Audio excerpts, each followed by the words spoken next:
supportive of inviting the new FAO representative to the fish ponds at Sapo in the Central River region for her to obtain first-hand information on the work fish farmers are doing while trying to figure out how best to help them maintain the fish ponds. Fish is a very important nutrient, not only for food security, but for income generation as well. Proper harnessing of fish farming can help transform rural communities as well as fisher folks in overcoming poverty. The Gambia government, through its fisheries ministry, has been rendering support to fish farmers, despite many of them still battling challenges. Our constraint now is, we've been stuck with 200 more students to take care of for the rest of the period. Of course, the budget is not high. We have much part of the materials. It's all about funding of logistics, which hopefully I will send to your office to tell you what the requirements are and request for assistance for that.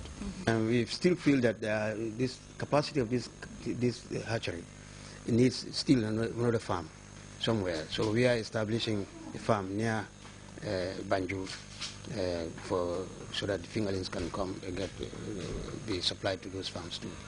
Because the capacity, tilapia is very prolific. They can reproduce a lot of fingerlings, so it's very, very easy to get their fingerlings. So now the president of the Fish Farmers Association in the Central River region expressed gratitude to the FAO office, stating that the UN body has been supportive of the fishing community in the area since inception. He also appealed on behalf of the association for more assistance from the FAO in order to maintain the fish ponds. We are happy that FAO is now putting their hand through to the farmers, because they have brought a new officer which that is willingly to help the women, men, and feeding also like food affairs. So we are fully happy for that office also. The fish ponds are maintained by the fish farmers and they produce different fish species which after harvesting are sold in the market. I'm really, really impressed. The thing that makes me the happiest is to see that the communities themselves are managing these ponds and are managing to get something from the ponds and are able to sustain it even after the end of foreign intervention. After the intervention of FAO, after the intervention of the Taiwanese, the communities themselves have taken it upon themselves. They have the capacity, the skill, the willingness and the commitment to do it all. Working together with the Fisheries Department, as I said earlier, on mapping out the specific interventions that FAO and the Ministry of Fisheries will be collaborating on. Certainly, we will look at all the different requests, and together, we FAO do not make the decisions independently, but together, depending on what the ministry tells us is the priority, we will make sure that we look at our resources and see what we can do, but also, more importantly, is to speak to other stakeholders who may be interested in supporting the sector to come together to do all that needs to be done. Hopes are high that with the intervention of the Food and Agricultural Organization, these fish ponds will be in a better shape and provide the farming community with a viable means of earning better living standards. Uminjai, Grts. It has been a very busy period for delegates at the week-long statutory meetings of the West African Monetary Institution, but that has not stopped officials from attending to critical issues on the sidelines of the convergence. As Modu Bajan reports, a separate conclave was convened by the Committee of ECOWAS Central Banks. Meetings of West African Monetary Institutions. The day was partly set aside for the 30th meeting of the Committee of Governors of Central Banks of West African Monetary Zone. In his address to the gathering, the Governor of Central Bank of the Gambia, Amadou Koli, described the meeting as a worthy cause in their strive to set up a single currency. I wish to welcome you to the 30th meeting of the Committee of Governors of the West African Monetary Zone, hosted in the Gambia.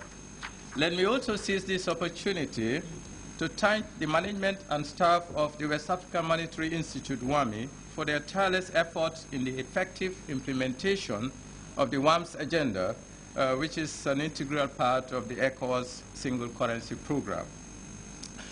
Distinguished ladies and gentlemen, Your presence here today is a clear manifestation of the region's unwavering commitment to the regional integration agenda and the goal of establishing a durable monetary union.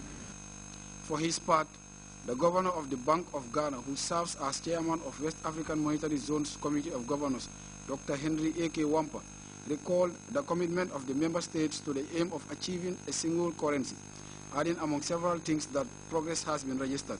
It was in the city of Banjul that member countries made a declaration in May 2005 committing ourselves to monetary union within the WAMS member states by December 2009. Since then, the Banjul Declaration, as it was then called, has been succeeded by the Abuja Action Plan of 2009, which also set January 2015 as the commencement date for monetary union within the zone. As we approach the deadline, we need to reassess the status of the project. The actualization of a single currency in the West African sub-region is by far not among those things achievable by lip service. As such, Koli, the host governor, spoke of several requirements which require redress regarding the attainment of a single currency. As we progress in our economic integration process, it is quite important that we harmonize the macro-institutional environment and monetary policy frameworks of our countries. This requires the implementation of the roadmap. The macro-institutional factors under the roadmap include the legal framework and issues relating to the depth of the financial sector. Harmonization of legal frameworks requires strong political support, a timetable that is realistic, and also it should be consistent with the plans of the central bank.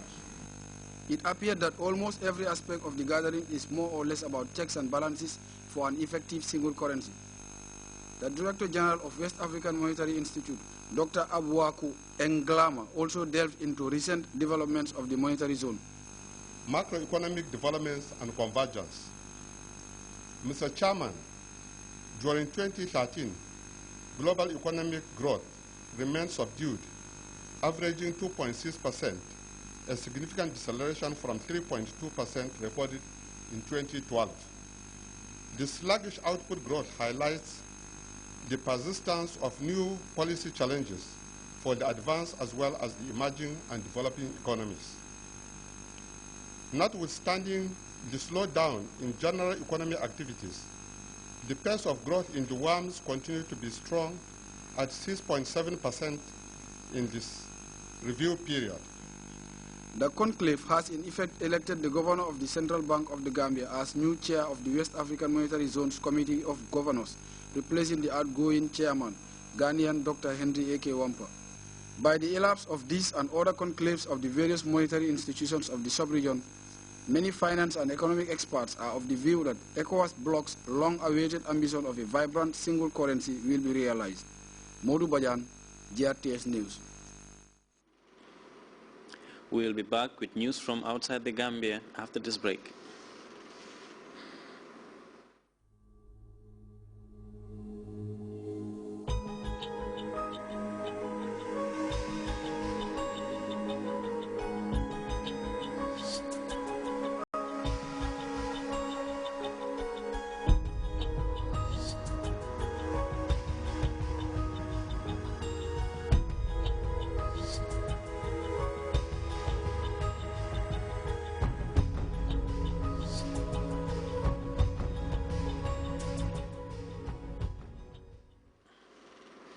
Welcome back.